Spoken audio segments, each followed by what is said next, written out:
नमस्कार दोस्तों, जय माता दी। माँ दुर्गा की कृपा आपके और आपके समस्त परिवार पर सदैव बनी रहे। आज की हमारी कथा है एकादशी व्रत कथा। तो आइए इसे शुरू करते हैं। एक साल में लगभग 24 एकादशी होती हैं। हालांकि प्रत्येक तीसरे वर्ष अधिक मास होने से 2 एकादशियाँ जुड़कर ये कुल 26 हो जाती हैं। शास्त्रों में कहा गया है कि एकादशी का व्रत करके भगवान विष्णु की पूजा करने से घर में सुख समृद्धि आती है। एकादशी तिथि भगवान विष्णु को समर्पित होती है, इसीलिए एकादशी को हरिवासर या हरि का दिन भी कहा जाता है।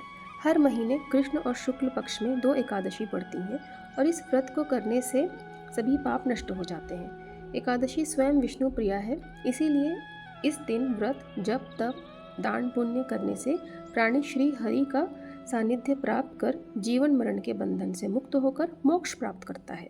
शास्त्रों में एकादशी व्रत को करने का विशेष नियम बताया गया है, जिनका पालन करने से व्रत का पूरा फल मिलता है।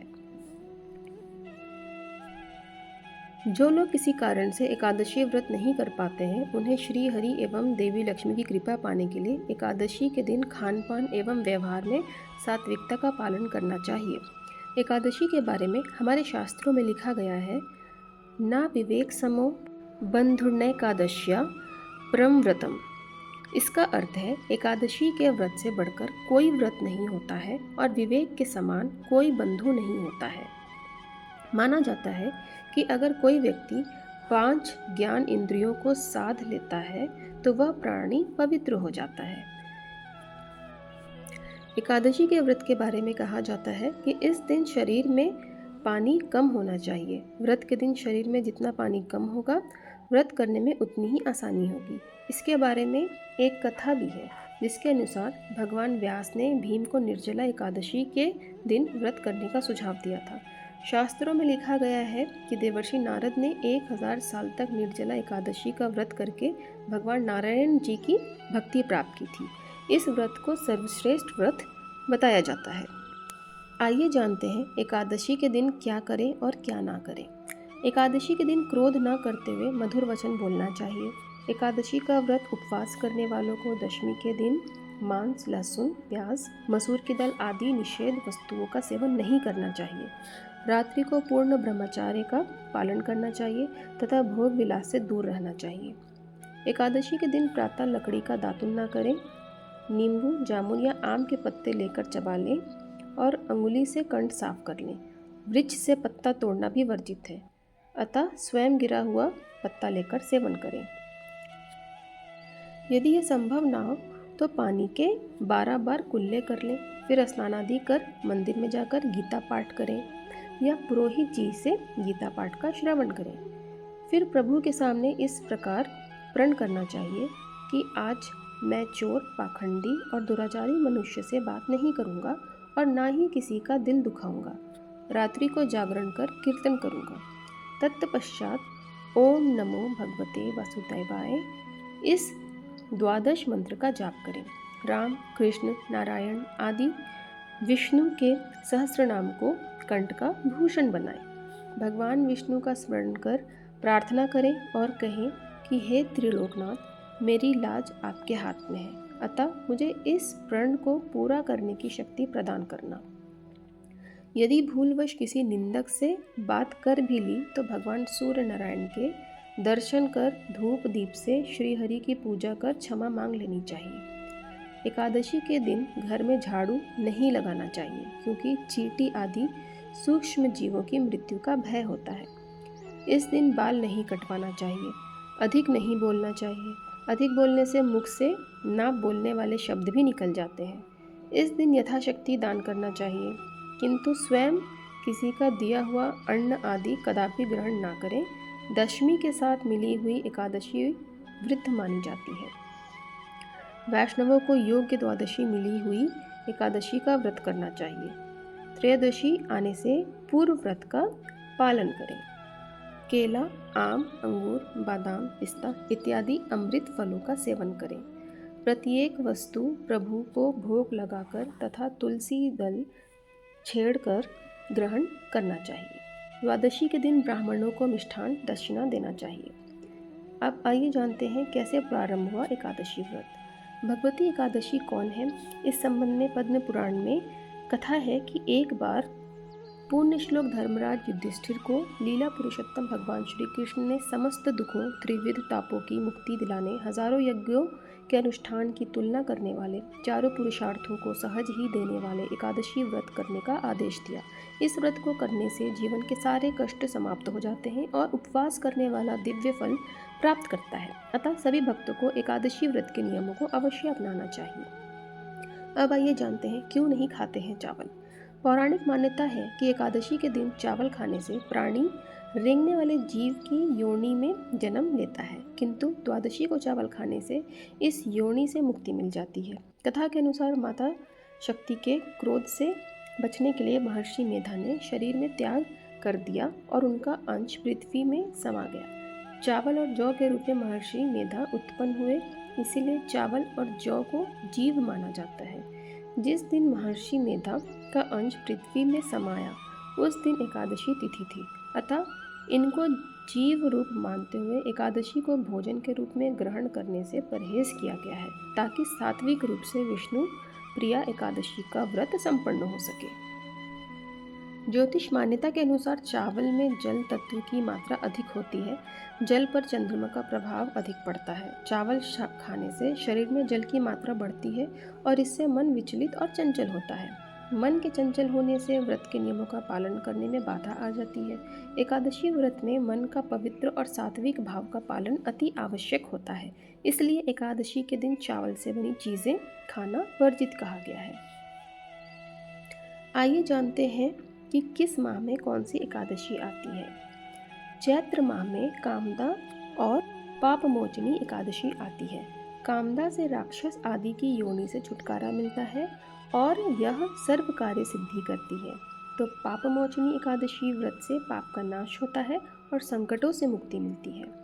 वैशाख में वरुथनी और मोहिनी एकादशी आती है।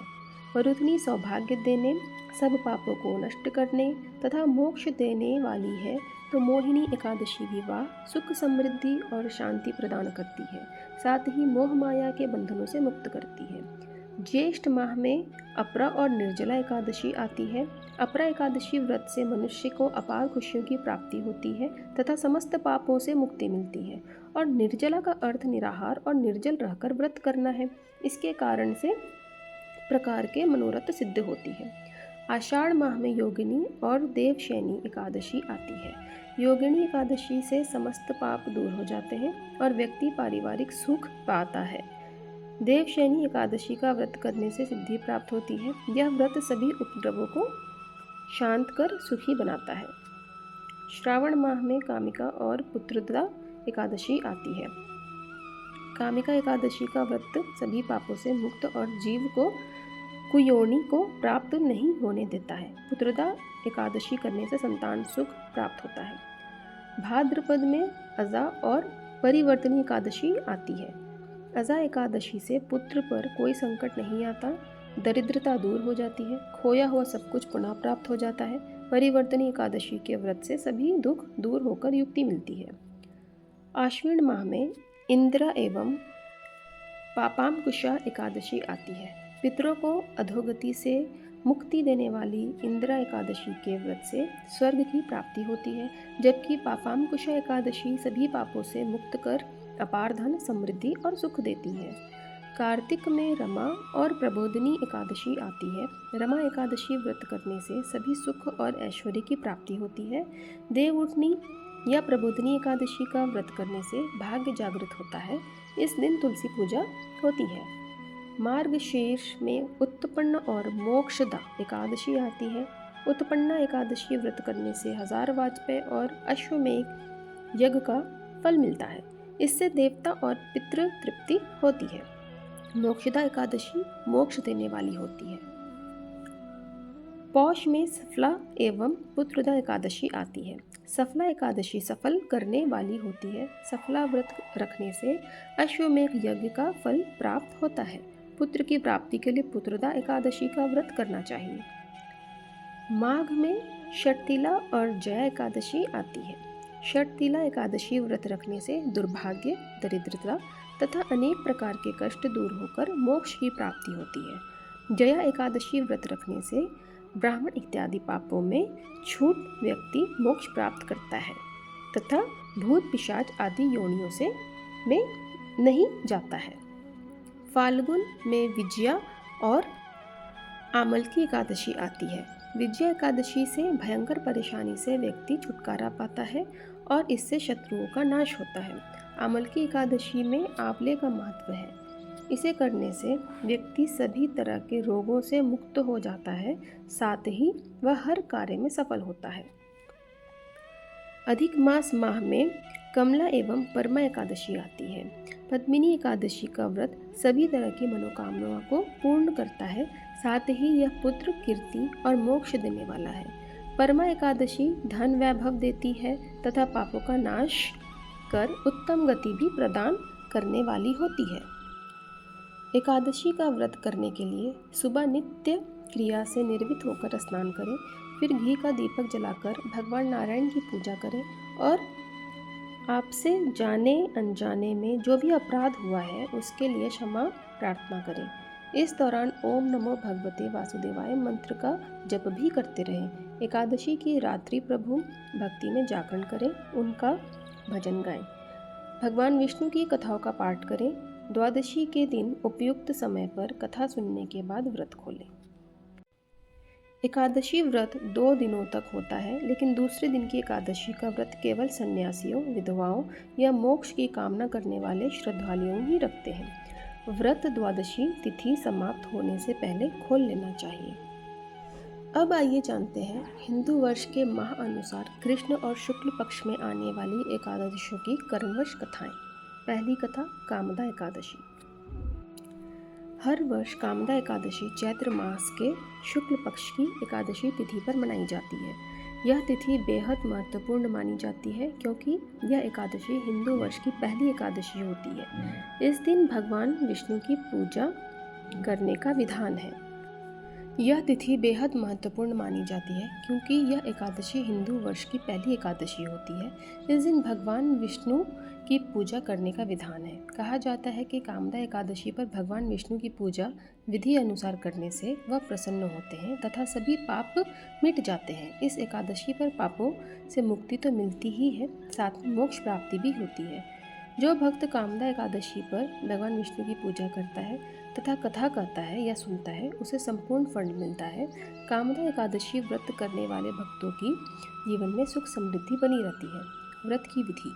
एकादशी का व्रत निर्जला किया जाता है। सुबह स्नान करके सफ़ेद पवित्र वस्त्र पहने और विष्णु देव की पूजा करें। विष्णु देव को पीले गेंदे के फूल, आम या खरबूज, तिल, दूध और पेड़ा चढ़ाएं। ओम नमो भगवते वासुदेवाय और विष्णु सहस्त्रनाम का जाप करें। व्रत की कथा पढ़ें या श्रवण करें। विष्णु चालीसा और आरती करें और मंदिर के पुजारी को भोजन करवाकर दक्षिणा दें। द्वादशी के दिन ब्राह्मण या किसी गरीब को भोजन कराएं। व्रत की कथा। बहुत समय पहले पुंडरीक नाम का एक नागों का राज्य था, जहां अप्सराएं, गंधर्व और किन्नर रहते थे। इन्हीं अप्सराओं में एक अति सुंदर अप्सरा थी जिसका नाम ललिता था। वह अपने पति ललित के साथ इस राज्य में रहती थी। ललित नाग दरबार में गायक और नर्तक था। ललिता और ललित एक दूसरे से बहुत प्यार करते थे। एक दिन राजा पुंडरीक के दरबार में ककोटक नाम के एक नाग देवता मौजूद थे। ललित के गाने का आदेश देकर राजा पुंडरीक ककोटक नाग देवता के साथ आनंद ले रहे थे। ललित गाने में लीन था, तभी उसे अपनी पत्नी की याद आ गई, जिसकी वजह से उससे भूल हो गई। नाग देवता ने ललित से हुई गलती को पकड़ लिया, जिसके बाद राजा पुंडरीक ने उसे राक्षस बनने का श्राप दिया। राक्षस बनने के बाद ललित बहुत बुरा दिखने लगा। पति को श्राप मिलने की खबर सुनकर उसकी पत्नी ललिता बहुत दुखी हो गई और अपने पति को इस श्राप से छुड़ाने के लिए चिंता करने लगी।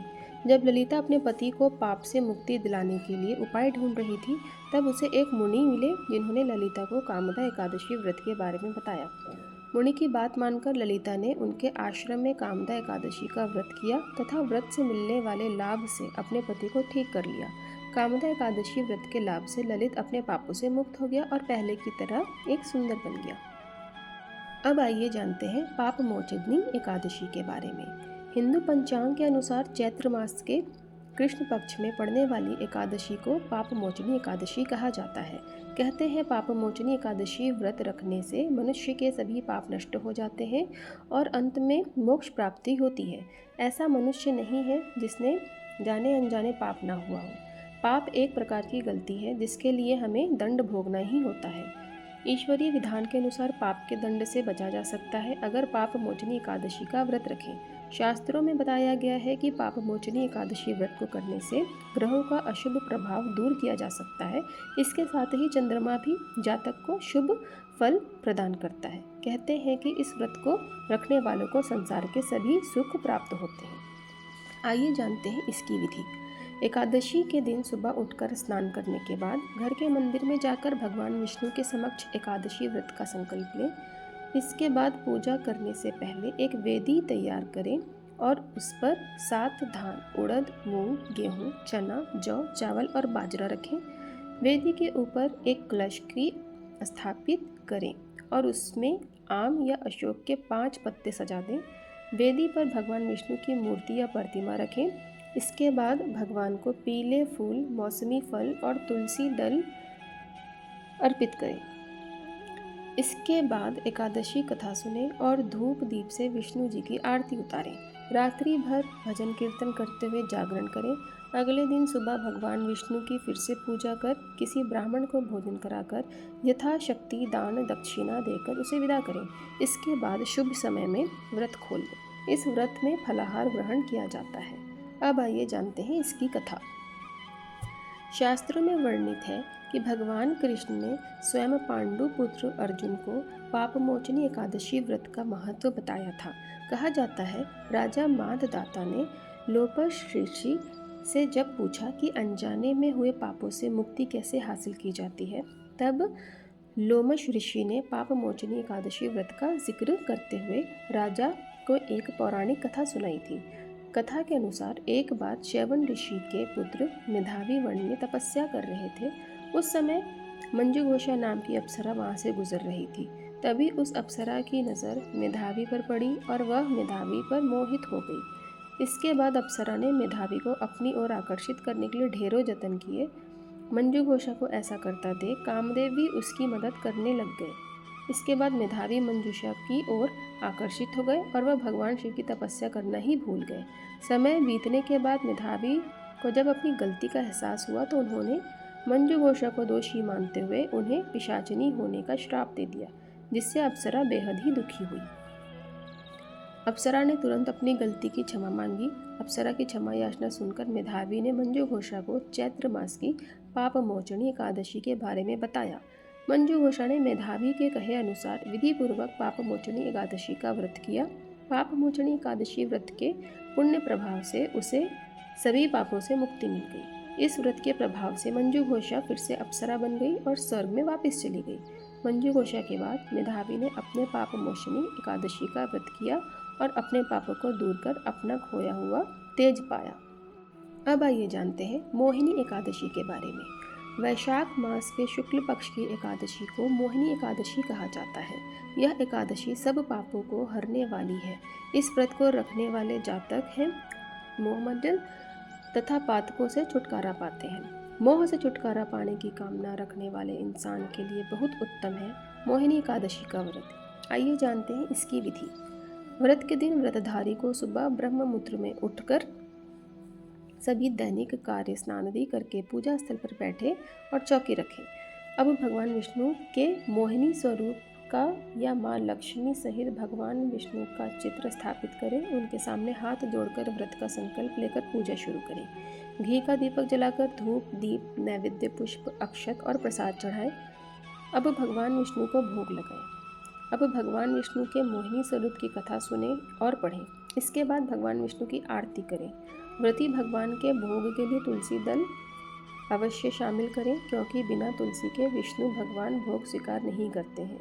इसके बाद पूरा दिन फलाहारी व्रत रखें। अगले दिन पारण के लिए शुभ मुहूर्त में पारण करके व्रत को तोड़ें, ज़रूरतमंद को भोजन कराकर अन्न ग्रहण करें।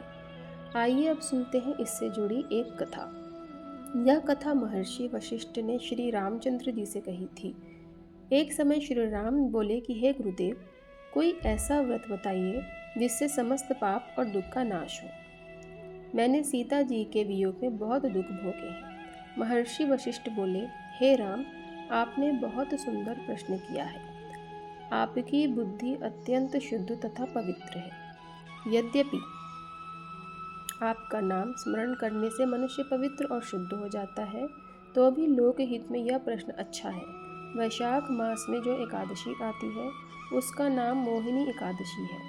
इसका व्रत करने से मनुष्य सब पापों तथा दुखों से छुटकारा, मोह जाल से मुक्त हो जाता है। मैं इसकी कथा कहता हूँ, ध्यानपूर्वक सुनो। सरस्वती नदी के तट पर भद्रावती नाम की एक नगरी है। उस नगरी में द्युतिमान नामक चंद्रवंशी राजा राज करता था। वहाँ धन धान्य से संपन्न व पुण्यवान धनपाल नामक वैश्य भी रहता था। वह अत्यंत धर्मालु और विष्णु भक्त था।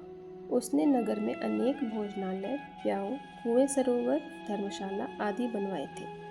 सड़कों पर आम, जामुन, नीम आदि के अनेक वृक्ष भी लगवाए थे। उसके 5 पुत्र थे, सुमना, सद्बुद्धि, मेधावी, सुकृति और धृष्ट बुद्धि। इनमें से 5वां पुत्र धृष्ट बुद्धि महापापी था। वह पितृ आदि को नहीं मानता था। वह वेश्या, दुराचारी मनुष्य की संगति में रहकर जुआ खेलता और पर स्त्री के साथ भोग विलास करता था तथा मद्य मांस का सेवन भी करता था। इसी प्रकार अनेक कुकर्मों में वह पिता के धन को नष्ट करता रहता था। इन्हीं कारणों से त्रस्त होकर पिता ने उसे घर से निकाल दिया। घर से बाहर निकलने के बाद वह अपने गहने कपड़े बेचकर अपना निर्वाह करने लगा। जब सब कुछ नष्ट हो गया तो वेश्या और दुराचारी साथियों ने उसका साथ छोड़ दिया। अब वह भूख प्यास से अति दुखी रहने लगा। कोई सहारा ना देख चोरी करना सीख गया। एक बार वह पकड़ा गया तो वैश्य का पुत्र जानकर चेतावनी देकर छोड़ दिया गया, मगर दूसरी बार फिर पकड़ा गया। राजाज्ञा से इस बार उसे कारागार में डाल दिया गया। कारागार में उसे अत्यंत दुख दिए गए। बाद में राजा ने उसे नगरी से निकल जाने को कहा। वह नगरी से निकल वन में चला गया। वहाँ वन्य पशु पक्षियों को मारकर खाने लगा। कुछ समय बाद वह बहेलिया बन गया और धनुष बाण लेकर पशु पक्षियों को मारकर खाने लगा। एक दिन भूख प्यास से व्यथित होकर वह खाने की तलाश में घूमता हुआ कौंडिन्य ऋषि के आश्रम में पहुंच गया। उस समय वैशाख मास था और ऋषि गंगा स्नान कर आ रहे थे। उनके भीगे वस्त्रों के छींटे उस पर पड़ने से उसे कुछ सद्बुद्धि प्राप्त हुई। वह कौंडिन्य मुनि से हाथ जोड़कर कहने लगा कि हे मुनि, मैंने जीवन में बहुत पाप किए हैं। आप इन पापों से छूटने का कोई साधारण बिना धन का उपाय बताइए। इसके दीन वचन सुनकर मुनि ने प्रसन्न होकर कहा कि तुम वैशाख शुक्ल की मोहिनी नामक एकादशी का व्रत करो। इससे समस्त पाप नष्ट हो जाएंगे। मुनि के वचन सुनकर वह अत्यंत प्रसन्न हुआ और इसके द्वारा बताई गई विधि के अनुसार व्रत किया। इस व्रत के प्रभाव से इसके सब पाप नष्ट हो गए और अंत में वह गरुड़ पर बैठकर विष्णु लोक को गया। आज की कथा यहीं पर समाप्त करते हैं दोस्तों। आज की यह कथा आपको कैसी लगी आप कमेंट बॉक्स में ज़रूर बताएं। कोई सुझाव अगर हो आपका तो वो भी आप लिखें। अगर आपको आज का ये वीडियो अच्छा लगा हो तो वीडियो को लाइक करें, चैनल को सब्सक्राइब करें और वीडियो को शेयर भी करें। अगली कथा हम इसके अगले वाले वीडियो में डालेंगे। तब तक के लिए हमारी ये कथा सुनने के लिए धन्यवाद।